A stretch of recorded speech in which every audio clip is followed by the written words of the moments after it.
les bendiga, amados hermanos y hermanas. Hoy vamos a dar inicio a lo que es el noveno tema de la serie Un Dios como Jesús. Espero pues que se encuentren muy bien al lado de sus seres queridos, al lado de sus amigos, y pues tengan sus Biblias listas para poder embarcarnos en este tema, el cual va a estar muy interesante, ya que vamos a hablar de lo que es la verdadera palabra.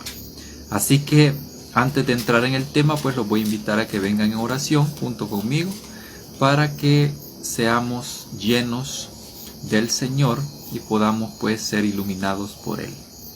Oh bendito Padre eterno, te damos gracias, Señor, porque siempre, Señor, estás con nosotros, así como un padre o un papito cuida a sus hijos, Señor. Así estás tú, Señor, cuidándonos de las cosas, Señor, que nos hacen falta, y también, Señor, nos llenas de tu Santo Espíritu para que podamos, Señor, entablar una relación mejor contigo, Padre, a través de tu Espíritu. Gracias te damos, Señor, por la bendita palabra, Señor, que se hizo carne, el cual es Jesús, Señor. Te damos gracias por todo, papito, en el nombre de Jesús. Amén y amén. Bueno, vamos a entrar en el tema. Antes de entrar en el tema, quiero hacer una media introducción. Hace poco pues platicaba con una hermana y ella me decía que la vida eterna se encontraba en lo que es la palabra. Y cuando ella cuando ella mencionaba esta frase o esta palabra, o sea, ella se refería a la Biblia en sí, a la Biblia en sí misma. Pero en realidad vamos a ver si es cierto que en ella es que se encuentra la vida eterna, porque realmente muchas personas confunden quién es en realidad el que les da la vida eterna. En realidad no es la palabra escrita la que da la vida eterna. Ya les estoy adelantando un poquito de lo que se va a ver en el tema, pero quiero que ustedes tengan un medio bosquejo de lo que vamos a tratar. Vamos a hablar de lo que es la verdadera palabra. Yo quiero que ustedes pues abran su mente a que puedan entender de que el libro, el cual ustedes leen con la esperanza de encontrar vida en él, no es en sí la letra la que le va a dar vida a usted. Y eso es lo que vamos a ver en lo que es este tema, que va a estar muy pero muy interesante.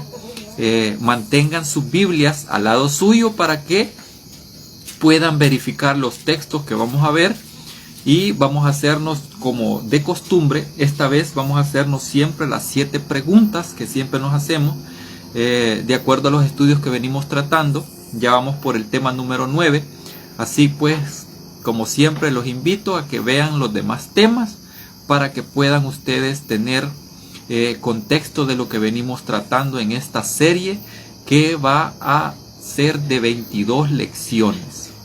La serie, como anteriormente mencioné, es una serie llamada Un Dios como Jesús. Vamos a ir a la primer pregunta y dice: ¿cuál es el tema central en las Escrituras? Si yo le hiciera esta pregunta a usted, que escucha este tema, ¿qué me respondería? Yo estoy seguro que la mayoría de personas posiblemente me responderían que el tema central de la Biblia es Jesús. Pero la mayoría, al responder esto, puede decir sí, es Jesús. Pero ya en la práctica podríamos olvidar de que el tema central es Jesús. No son los profetas, no son los patriarcas, ni siquiera los apóstoles. Nada de eso es el tema central. El tema central en realidad en la Biblia es Jesús y nada más Jesús. Vamos a ir a Juan capítulo 5. Vamos a leer desde el 37 al versículo 40. Juan 5, 37 al 40. Y dice de la siguiente manera: y también el Padre que me envió ha dado testimonio de mí. Nunca habéis oído su voz, ni habéis visto su rostro, ni tenéis su palabra permanente en vosotros, porque no creéis al que Él envió. En el 39 dice: escudriñáis las Escrituras, porque pensáis que en ellas tenéis la vida eterna. Ellas testifican nada más de mí. Sin embargo, no queréis venir a mí para tener vida eterna. Vamos a detenernos un poquito en lo que es el versículo 38. No, perdón, el 37, en donde dice: y también el Padre que me envió ha dado testimonio de mí. Nunca habéis oído su voz, ni habéis visto su rostro. Yo quiero detenerme un poquito en este versículo, porque aquí está diciendo que nadie, o sea, nunca, a las personas que les está diciendo esto, dice que nunca han escuchado la voz de Él, ni tampoco han visto su rostro. Ahora, ¿qué nos hace pensar a nosotros de que podemos incluso imaginarnos cómo es el Padre? Si aquí Jesús está diciendo que nadie ha visto su rostro, ¿cómo podemos imaginarnos al Padre? O sea, no tenemos ni siquiera la más remota idea de cómo es el Padre.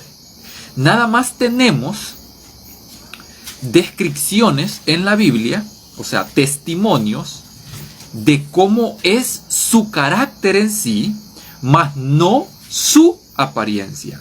La Biblia solamente nos da un bosquejo de quién es Él también, porque la Biblia dice que Dios es amor y también dice que Dios es espíritu. Entonces, teniendo en cuenta esto, vemos que nadie, o sea, Él está enfatizando en algo muy interesante aquí. Dice que el Padre que lo envió da testimonio de Él.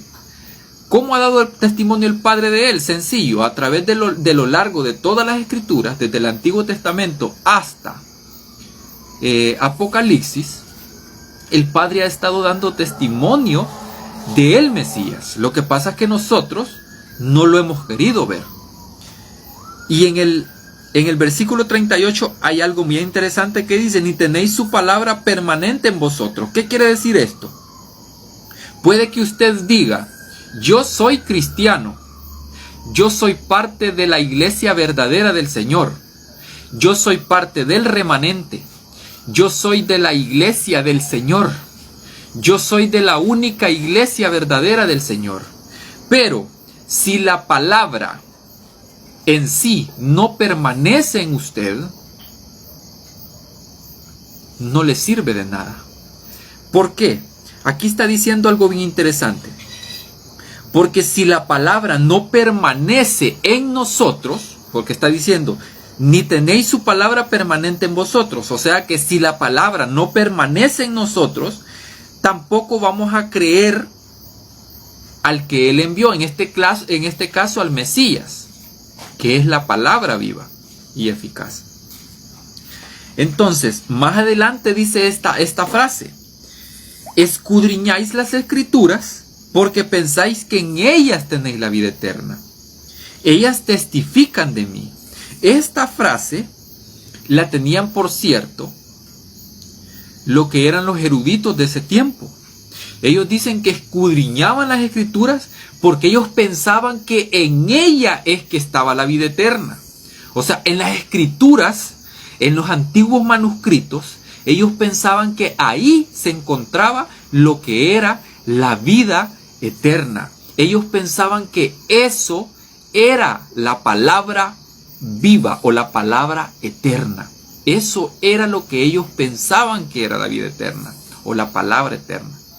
Entonces, hay algo bien interesante también en el 40, y Jesús dice: sin embargo, no queréis venir a mí para tener vida eterna. O sea, la palabra escrita en sí solamente va a testificar de lo que es la vida eterna, pero ellas en sí a usted no le pueden dar vida eterna. Porque quien da la vida eterna en sí es el Padre. ¿A través de qué? A través de creer en su palabra. ¿Y quién es la palabra? Es el Señor Jesucristo.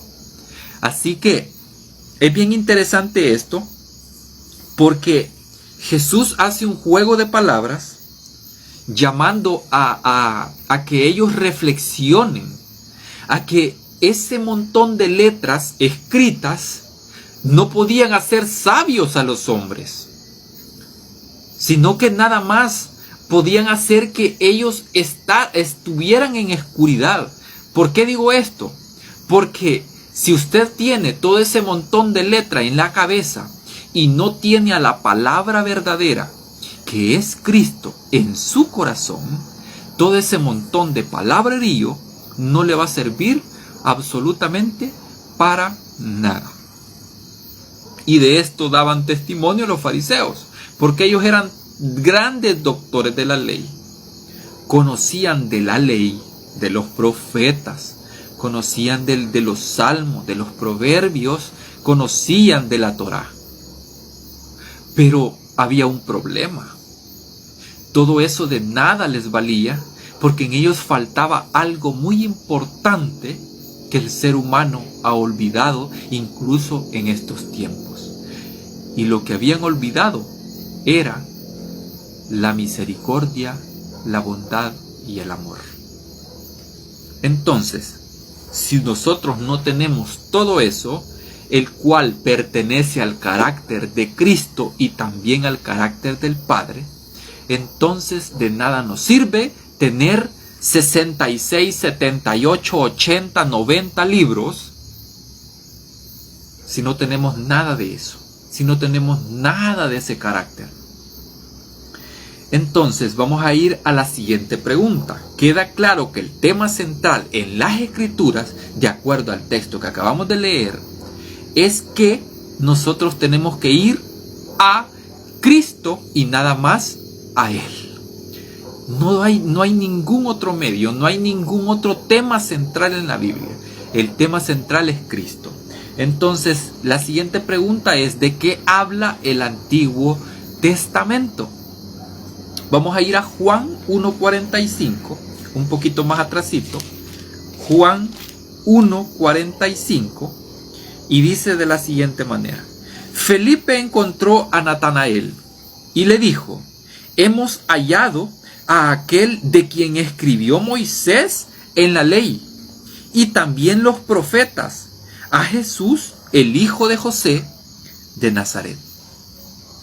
Aquí me llama la atención algo, porque a Natanael se le está diciendo de que han hallado a un personaje, a ese aquel del cual Moisés y los profetas habían escrito.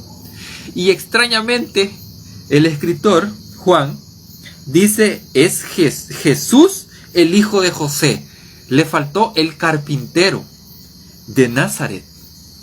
Noten que esta expresión es muy importante y relevante, porque aquí está enfatizando primero de quién es hijo el Mesías. En este caso está enfatizando está diciendo de que es hijo de José.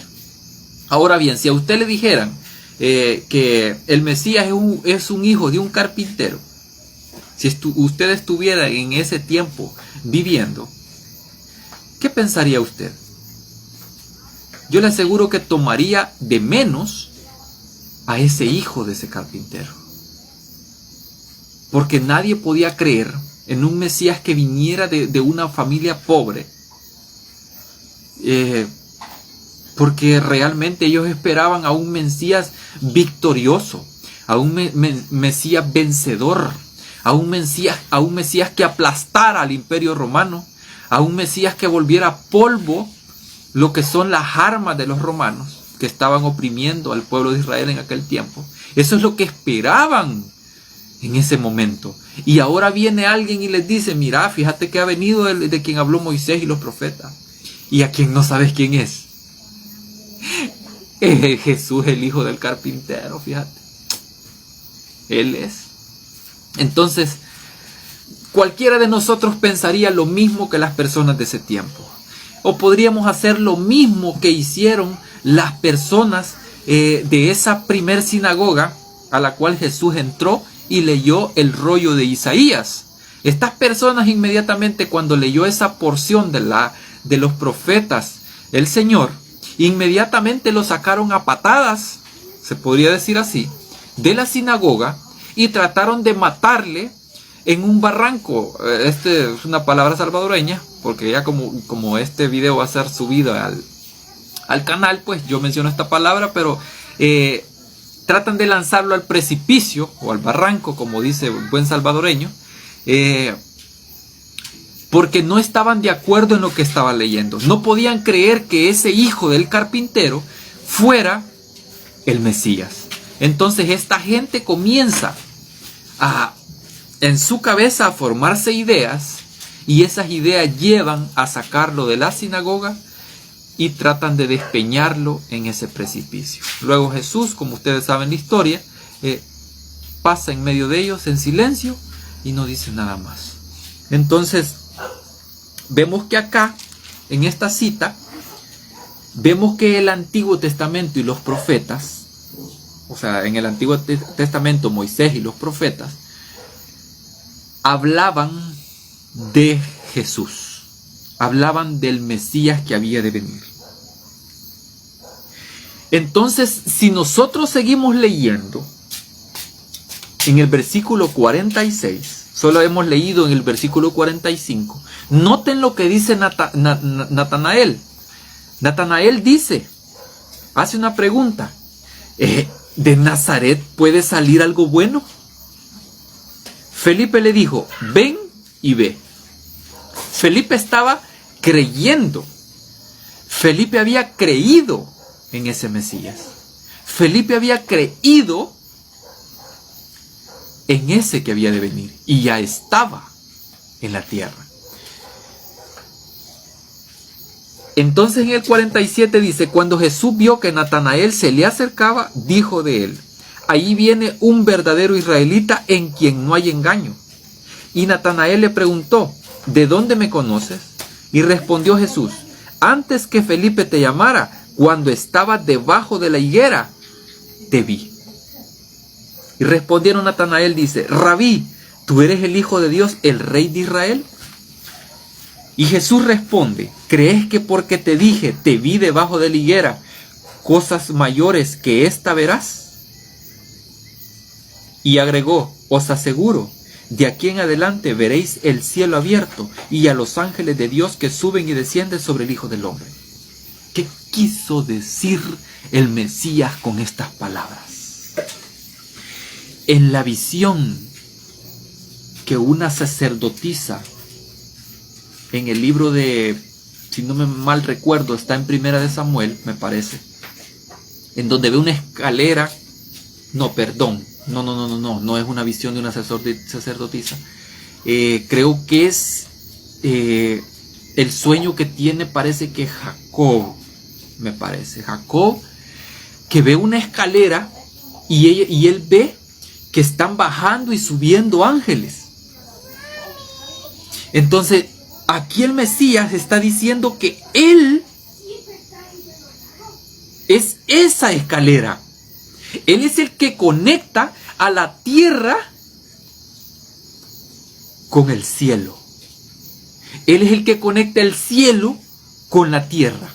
Entonces, esto es bien interesante porque realmente aquí está abriendo los ojos a Natanael de una forma, o sea, no le está diciendo yo soy el Mesías, sino que le está abriendo los ojos, o sea, le está dando un panorama de lo que el Antiguo Testamento decía sobre él. Entonces, respondiendo a la pregunta, ¿de qué habla el Antiguo Testamento? Habla de Jesús. Lo único que tenemos que hacer es tratar de encontrar a Jesús en el Antiguo Testamento para que nosotros aprendamos de él, ya que el filtro, el tema central de las Escrituras, toda es Jesús. No hay ningún otro tema central, es Jesús y Jesús nada más. Lucas 24:44 va a decir algo que a nosotros nos concierne saber. Lucas 24:44. Y dice, después les dijo, estas son las palabras que os hablé cuando estaba aún con vosotros, que era necesario que se cumpliese todo lo que está escrito de mí. ¿A dónde está escrito todo? En la ley de Moisés. ¿Y dónde más? En los profetas. ¿Y dónde más? Y en los salmos. ¿Qué está diciendo Jesús acá? Está diciendo que Moisés, los profetas e incluso los salmos que escribió David en su mayoría, hablan del Mesías. ¿Qué debemos de hacer nosotros? Ir a los profetas, ir a Moisés, lo que escribió Moisés, ir a los salmos y tratar de encontrar lo que el Mesías quiere enseñarnos a nosotros. Porque el Antiguo Testamento habla de Jesús. No habla de Daniel, no habla de los 3 hebreos, no habla de Isaías, no habla de todos los personajes. El Antiguo Testamento, el tema central es Jesús. Pregunta número 3. ¿Qué crees que es más importante? Y esta es una pregunta trampa. ¿Qué crees que es más importante? ¿Jesús o las Escrituras? Yo quisiera que alguien comentara, ya sea por medio de los comentarios de Facebook, o que alguien comentara por YouTube. ¿Qué es más importante para usted, Jesús o las Escrituras? Porque no se puede elegir a los dos. Y si los elige, pues muy bien, no hay problema. Pero el tema central de las Escrituras es Jesús. Hebreos 1, y vamos a leer desde el 1 al 3. Hebreos 1 del 1 al 3.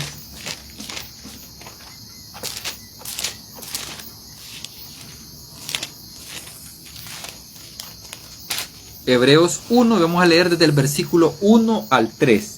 Y dice que en el pasado Dios habló muchas veces y de muchas maneras a nuestros padres mediante los profetas.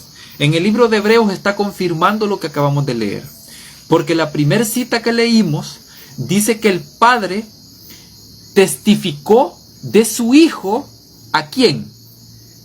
A los personajes del Antiguo Testamento.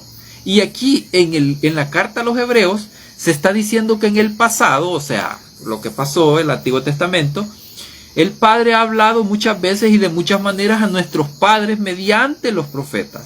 Pero en estos últimos días nos habló, ¿por qué? Por su Hijo, a quien constituyó heredero de todo, por medio de quien hizo, ¿el qué? ¿Hizo solamente la tierra? No, hizo el universo. Y cuando digo cuando la palabra universo aparece en la Biblia, abarca todo lo creado. No es solamente, como muchos dicen que, por ejemplo, la ciencia, algunos afirman de que hay multiuniversos. Cuando la Biblia menciona la palabra universo se refiere a todo lo creado. El Hijo es el resplandor de la gloria o el carácter de Dios. La misma imagen de su ser real. El que sostiene todas las cosas con su poderosa, ¿qué? Palabra. Después de efectuar la purificación de nuestros pecados, ¿qué hizo Él? Se sentó a la diestra de la majestad de las alturas. Y voy a hacer una pregunta para que ustedes reflexionen. Si Él hizo la purificación de nuestros pecados y luego, consiguientemente, lo que hizo, después de la purificación de nuestros pecados, lo que hizo fue sentarse a la diestra de la majestad en las alturas. Y cuando dije majestad, está diciendo se sienta a la diestra del Padre. ¿Por qué creen que Él ya está sentado a la diestra del Padre? Le dejo ahí esa interrogante para que usted reflexione. Si quiere un poco más de amplitud en este tema, pues yo lo invito a que lea todo el libro de Hebreos. Puede ser tedioso, léalo despacio, léalo tranquilo, léalo cuando usted tenga tiempo y se va a dar cuenta por qué Jesús está sentado, o sea, por qué el autor de la carta a los Hebreos enfatiza de que luego de hacer la purificación de los pecados, de nuestros pecados, de los pecados del mundo, Él se sienta a la diestra de la majestad en las alturas. Ahí lo dejo con eso. Entonces, ¿qué crees que es más importante, Jesús o las Escrituras? Pues aquí el texto está enfatizando de que en estos últimos días que comienzan, cuando Jesús comienza a enseñar, cuando Jesús pisa esta tierra, desde ese momento comienzan los últimos días. Entonces lo más importante es Jesús. Por eso es que en la transfiguración se retiran Elías y Moisés y solamente queda Jesús, y el Padre dice: este es mi Hijo amado en quien tengo complacencia, a Él escuchen. Por eso es que dice esas palabras el Padre. Vamos a ir a Mateo 12, 41, 42. Mateo 12, 41, 42. Y vamos a leer algo más con respecto a qué es más importante, Jesús o la palabra o las Escrituras.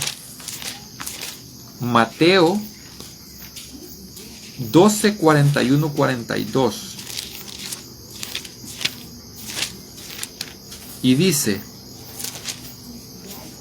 los hombres de Nínive se levantarán en el juicio con esta generación y la condenarán, porque ellos se arrepintieron a la predicación de Jonás. Y aquí viene algo muy interesante. Y aquí hay uno mayor que Jonás.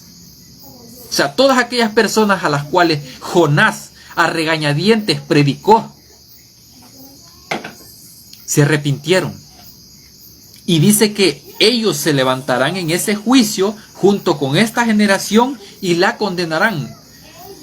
Y dice después: y aquí hay uno mayor que Jonás. Si Jonás había condenado a la perdición a Nínive en ese tiempo porque no quería ir a predicarles, en su justicia él estaba condenando a esa nación de Nínive, a ese pueblo de Nínive, porque el Padre le dice que vaya y predique en Nínive.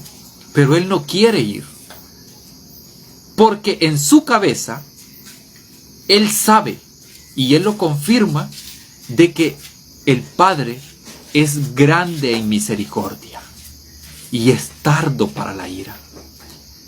Entonces, por esas palabras que tiene en su cabeza y están resonando, él no quiere ir a Nínive, porque él no quiere que Nínive sea perdonada.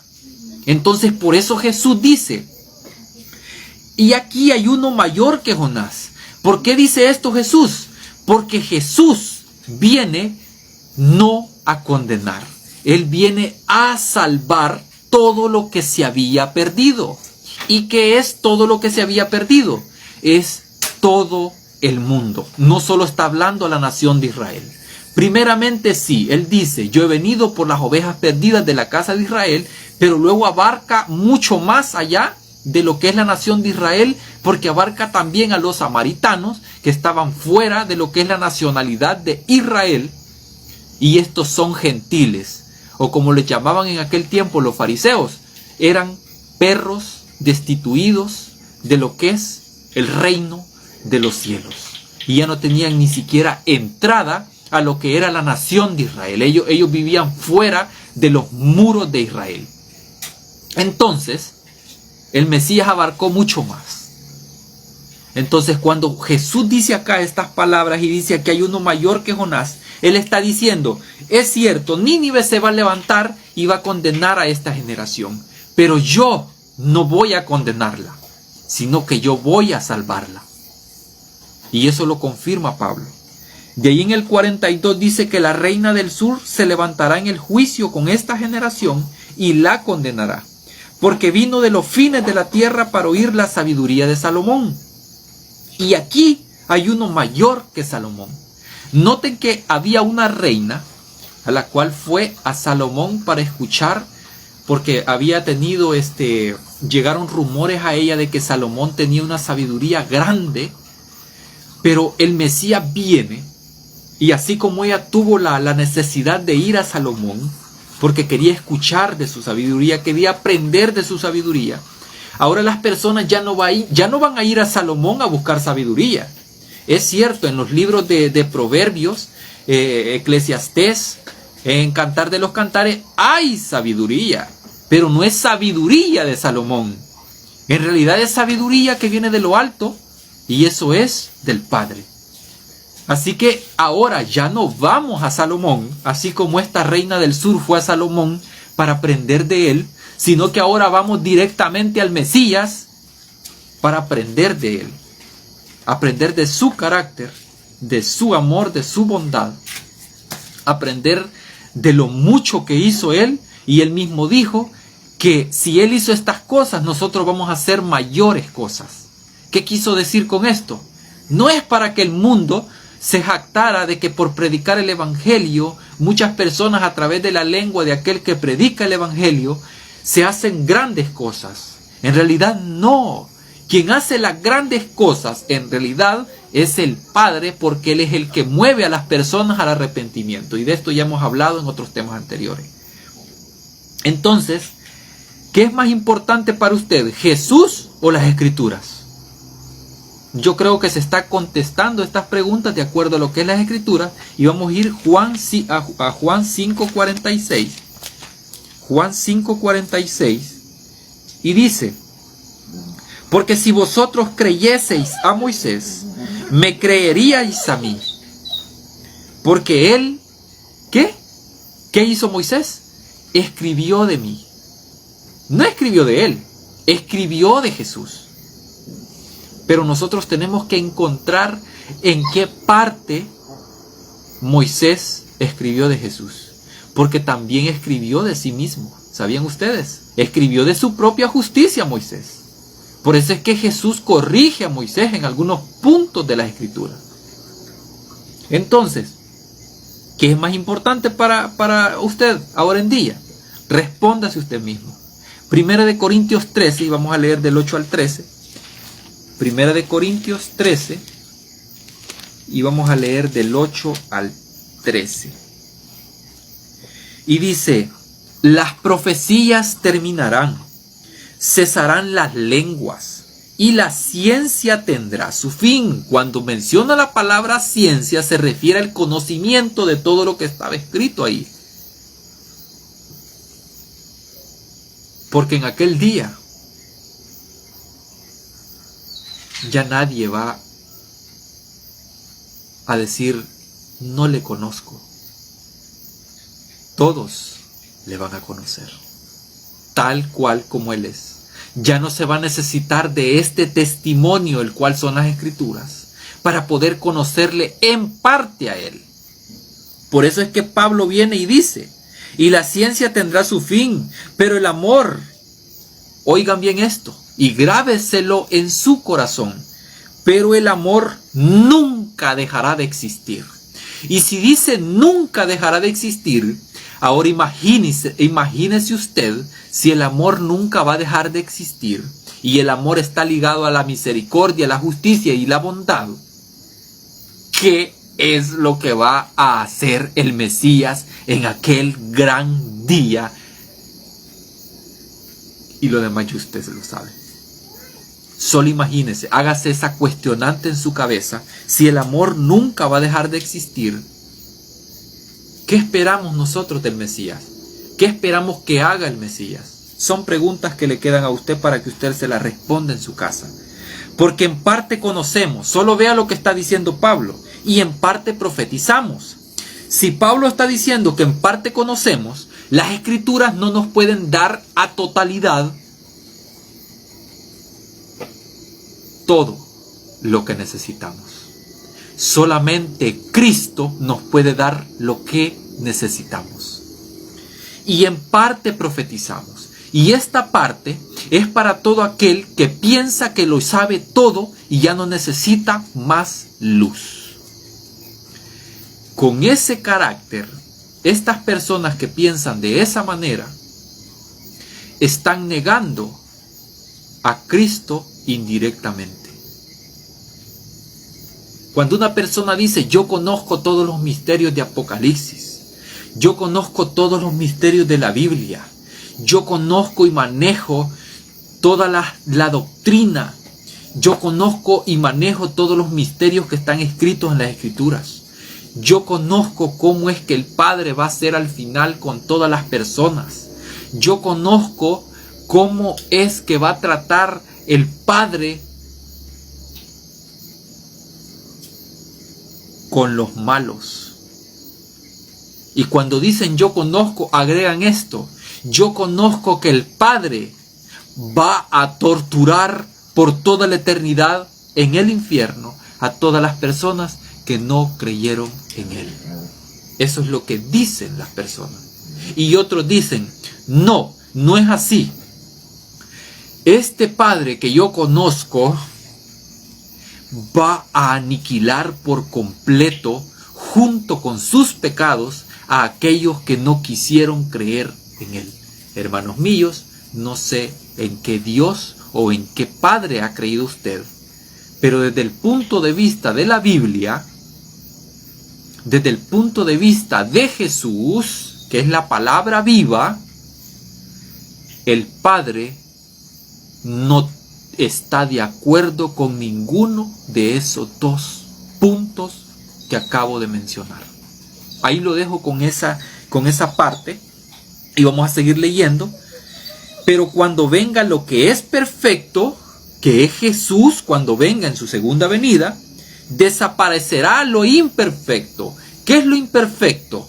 Incluso las Escrituras, y yo creo que me voy a meter en problemas otra vez, espero no me vayan a tirar piedras por lo que voy a decir en este momento,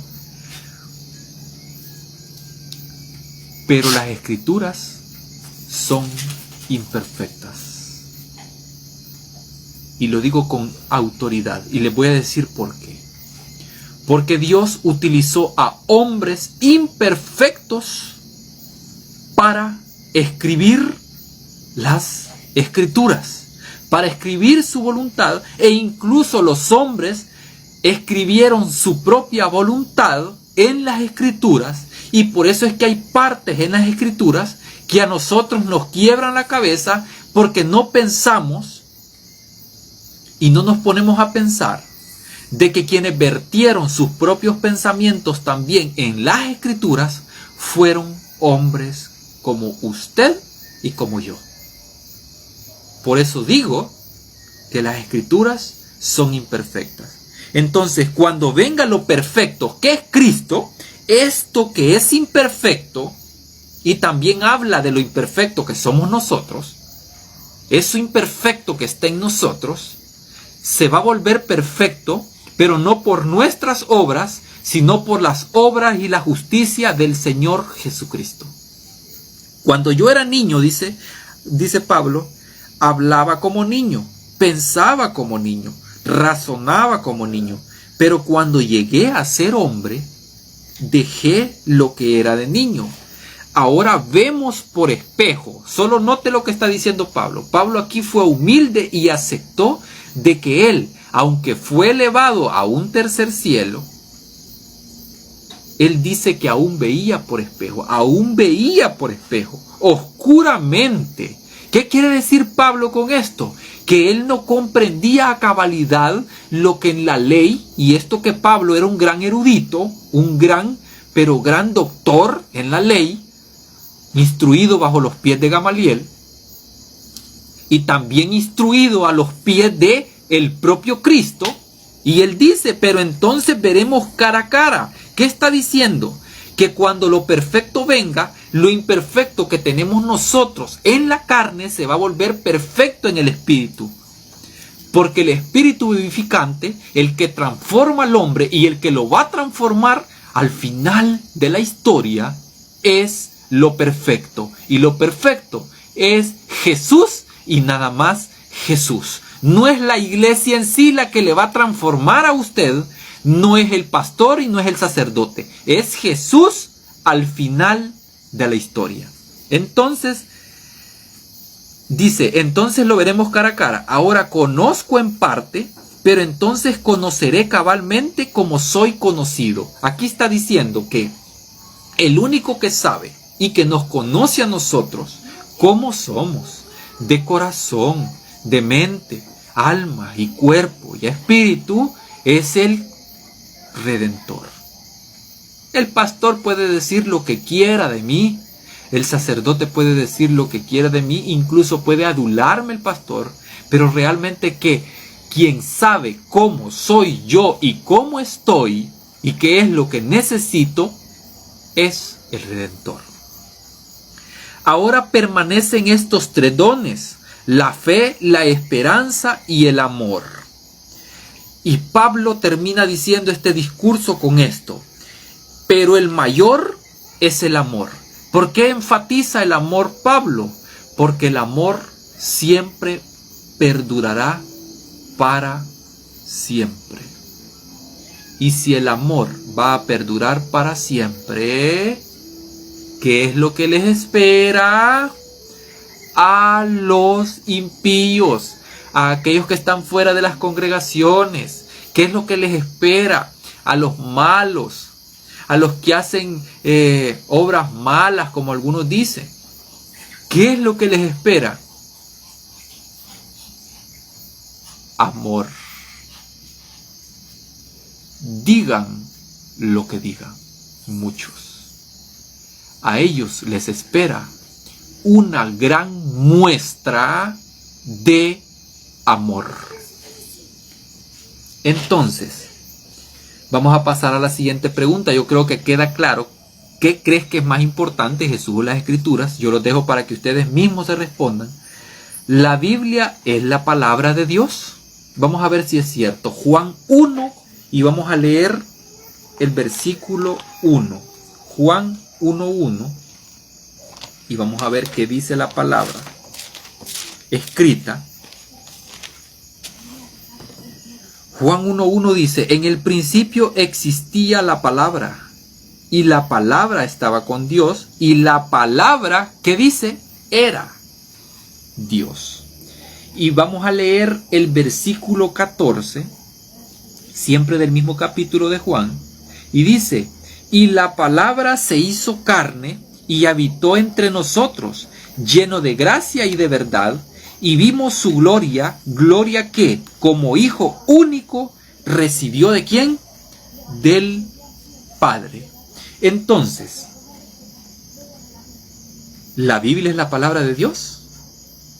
Aquí me está diciendo que la palabra de Dios es Jesús. Porque aquí la palabra que se hizo carne y habitó entre nosotros, y lleno de gracia y de verdad, y vimos su gloria, gloria que como Hijo único recibió del Padre, no está hablando de Moisés, de Elías, de Isaías, sino que está hablando de Jesús y nada más de él. Entonces, ¿es la Biblia la palabra de Dios? Respóndase usted. Primera de Juan 1:1. Primera de Juan 1:1 dice: lo que existía desde el principio, lo que hemos oído, lo que hemos visto con nuestros ojos, lo que hemos contemplado y lo palparon nuestras manos, esto proclamamos acerca de la palabra de vida. ¿A qué se está refiriendo Juan acá? A lo mismo que acabamos de leer, porque la palabra es Jesús. Apocalipsis 19:13, el libro que a muchos les da miedo, pero es un libro hermoso, dice de la siguiente manera: vestía una ropa empapada en sangre, y su nombre es el Verbo de Dios. La palabra verbo en el original es palabra, viene siendo lo mismo. Y el Verbo de Dios en las Escrituras es Jesús. El que tenía la ropa empapada en sangre, claro, es Jesús y nada más Él. Entonces, ¿es la Biblia la palabra de Dios? le dejo ahí para que usted se responda. Vamos a ir a la siguiente pregunta. ¿Cuántos libros contiene la palabra de Dios? Juan 21, 25. Juan 21, 25. Juan 21, 25 dice: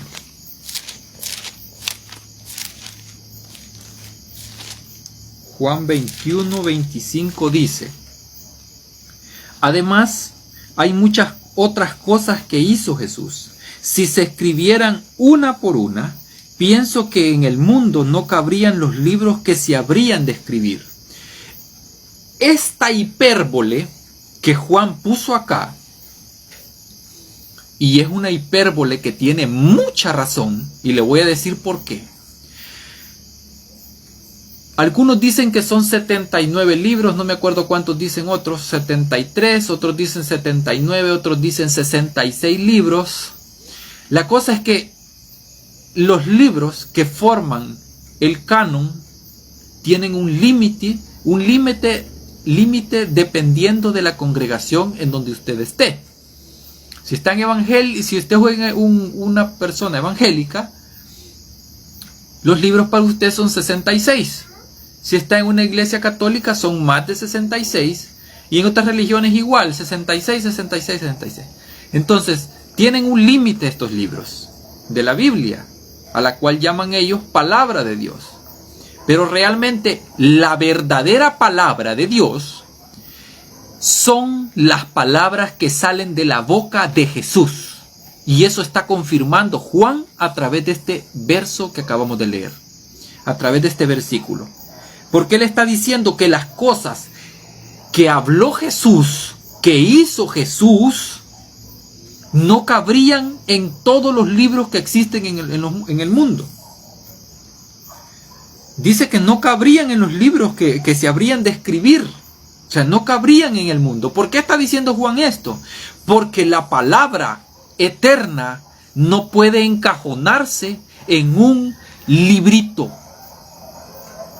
Porque la palabra eterna es más grande que lo que nosotros nos podemos imaginar. Por eso es que Juan escribió estas palabras. Es una hipérbole. Una hipérbole es cuando alguien exagera en algo, pero aquí Juan no se tomó esta hipérbole como que, lo voy a decir porque así nomás, ¿verdad? No, en realidad lo que estaba diciendo era muy cierto, porque lo que hizo Jesús, si se escribiera una por una las cosas que él hizo, no cabrían en las páginas de los libros que se pudieran escribir con respecto a eso. Porque la palabra eterna no puede caber en un solo libro o en un solo compendio de libros. No puede caber ahí, porque la palabra eterna es algo vivo, no es algo muerto. La palabra escrita nada más es papel, pero Jesús es palabra viva. Jesús es aquel que está sentado a la diestra de Dios.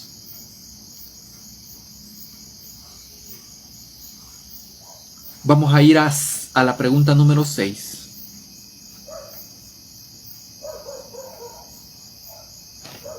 Perdón, la pregunta número 5.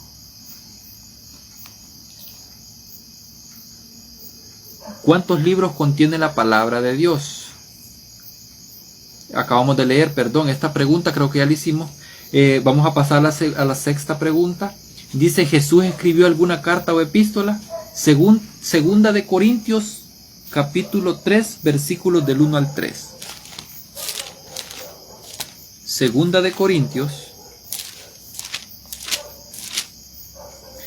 Creo que leí mal lo que es la pregunta, porque creo que leí la pregunta número 6. ¿Jesús escribió alguna carta o epístola?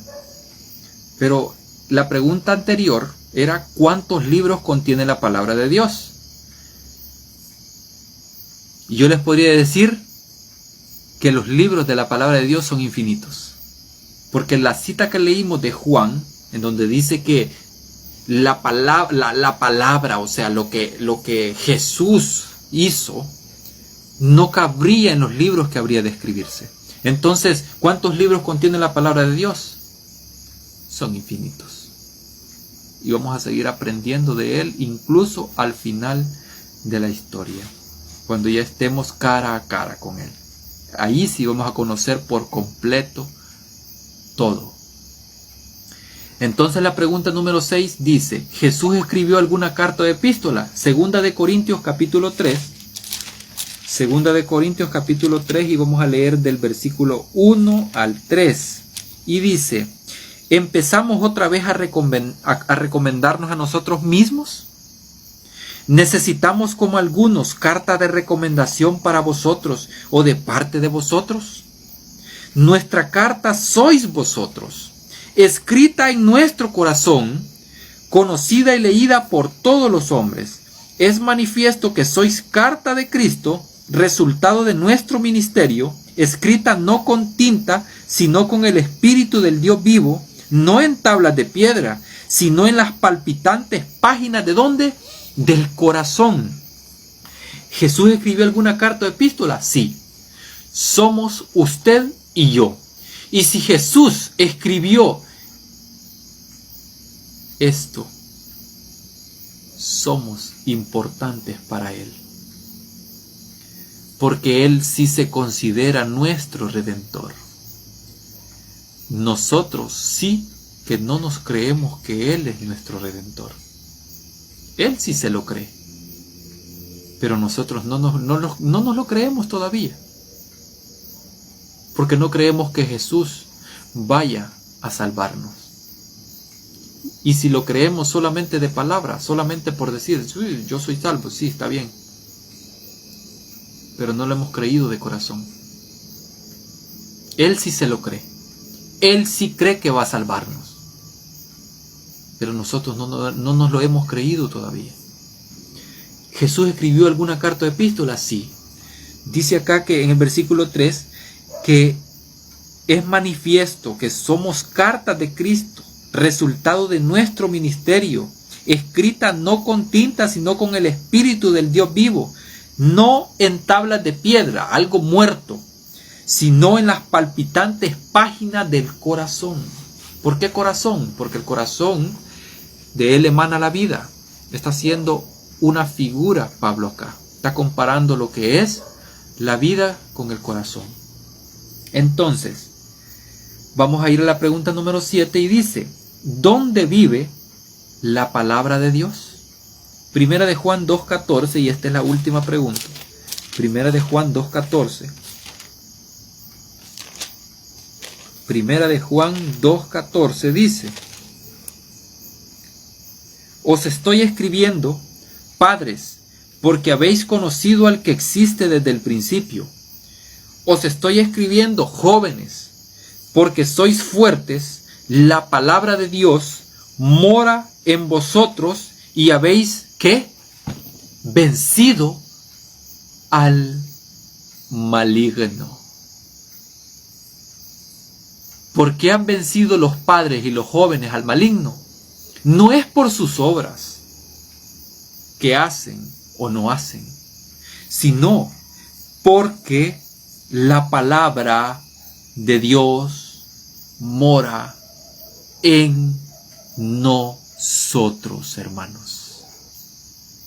Por eso es que nosotros hemos vencido al maligno.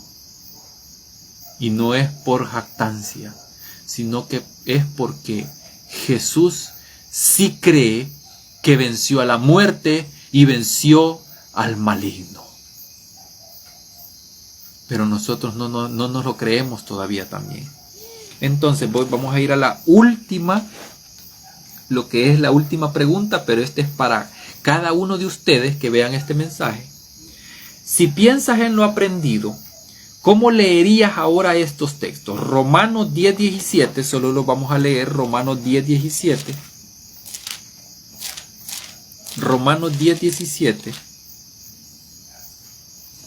Dice, así la fe viene por oír. ¿Por oír qué? La palabra de Cristo. Hebreos 4:12. Usted puede dejarme los comentarios con respecto a esta pregunta, ya sea en Facebook o en YouTube cuando sea subido este video. Hebreos 4:12.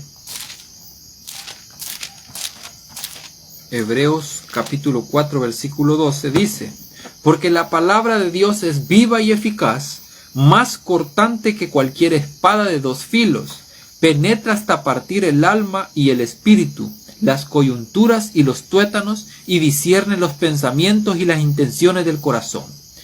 Partiendo de lo que hemos aprendido, usted lea estos textos. ¿Cómo los lee ahora? De acuerdo a lo que hemos aprendido. ¿Quién es la palabra de Dios de la cual habla este versículo? Así que hasta acá llega este tema, hermanos. Espero pues que en el próximo tema pues usted esté pendiente. Para el viernes lo voy a transmitir vía Facebook y luego va a ser subido a YouTube. Así que el próximo tema será el carácter de Jesús. Así que los invito a que puedan ver también los temas anteriores. Si no los han visto, pues puedan verlos aún los que están en la red social de Facebook. Y si no han visto los que ya desaparecieron porque ya fueron eliminados de lo que es la plataforma de Facebook, pueden encontrarlos en El Reino en Parábolas. Le ponen canal al final para que les aparezca el canal donde estoy subiendo estos temas. Así que los invito a que se suscriban también y que puedan activar lo que es la campanita para que reciban las notificaciones de todas las enseñanzas que se están subiendo a ese canal. Así que vamos a venir en oración para poder quedar en paz con el Señor. Oh bendito Padre eterno, te damos gracias, Señor, porque hemos entendido, Padre, que la palabra, Señor, tu palabra es Jesús, Padre. Gracias, Señor, por enviar esa palabra, Señor, que se hizo carne y habitó entre nosotros, Padre. Nos enseñó, Señor. No solamente habitó entre nosotros, sino que nos instruyó, Señor, en tu carácter, Padre. Gracias, Señor, por enseñarnos todas estas cosas divinas, las cuales nos hacen a nosotros vivir, Señor, día con día, aunque este mundo, Señor, sea un abismo, Señor, en donde hay mucho sufrimiento, hay muerte, hay enfermedades también, Señor, pero tú, Señor, estando con nosotros, son más llevaderas todas estas cosas, Padre, porque tú eres la paz, Señor, tú eres la shalom, la alegría, Señor, la paz. Gracias, Señor, en el nombre de Jesús, amén y amén. Bueno, amados hermanos, hasta acá llega este mensaje. Pasen muy buenas noches allá donde usted se encuentre.